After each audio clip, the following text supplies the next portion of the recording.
بسم اللہ الرحمن الرحیم۔ میں محمد کاشف اقبال ہوں۔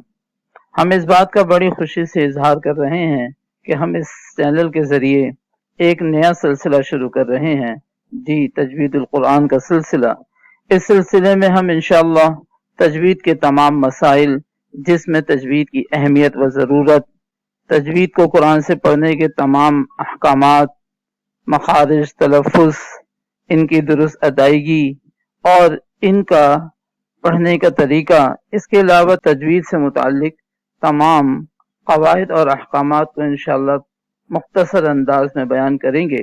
تجوید سے قرآن پڑھنے کی اہمیت بہت زیادہ ہے، کیونکہ اللہ رب العزت کا ارشاد ہے کہ قرآن شریف کو ٹھہر ٹھہر کر اور خوب سنوار کر پڑھو، اور نبی کریم صلی اللہ علیہ وسلم کا ارشاد ہے تم میں سے بہتر شخص وہ ہے جو قرآن کو سیکھے اور سکھائے۔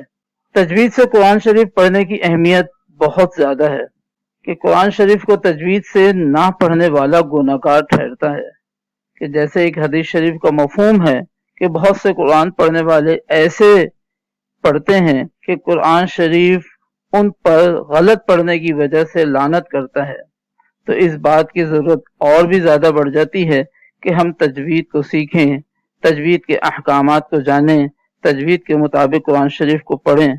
تو اب ظاہر ہے کہ ہم ثواب کی نیت سے پڑھ رہے ہوں، مگر غلط پڑھنے کی وجہ سے، ہم تجوید سے نہ پڑھنے کی وجہ سے گناہگار ہو رہے ہوں اور اللہ تعالیٰ کی لعنت کے مستحق ہو رہے ہوں، تو اللہ تعالیٰ ہماری حفاظت فرمائے، قرآن شریف کو درست انداز میں پڑھنے کی توفیق عطا فرمائے۔ یہ چینل طلباء و طالبات اور عام مسلمانوں کے لیے تجوید القرآن سیکھنے کا آسان ذریعہ انشاءاللہ فراہم کرے گا، جو انشاءاللہ با تصویر ہوگا۔ آخر میں اللہ رب العزت سے دعا ہے کہ باری تعالیٰ قرآن مقدس کی تحسین و تصحیح کو ترقی نصیب فرمائے اور اس ادنا سی کاوش کو قبول فرمائے۔ قرآن مجید کو صحیح پڑھنے کا شوق رکھنے والوں اور سیکھنے والوں دونوں کے لیے اس کوشش کو مفید و نافع بنائے۔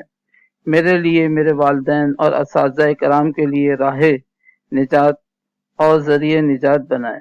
آمین ثم آمین۔ جزاکم اللہ خیرا۔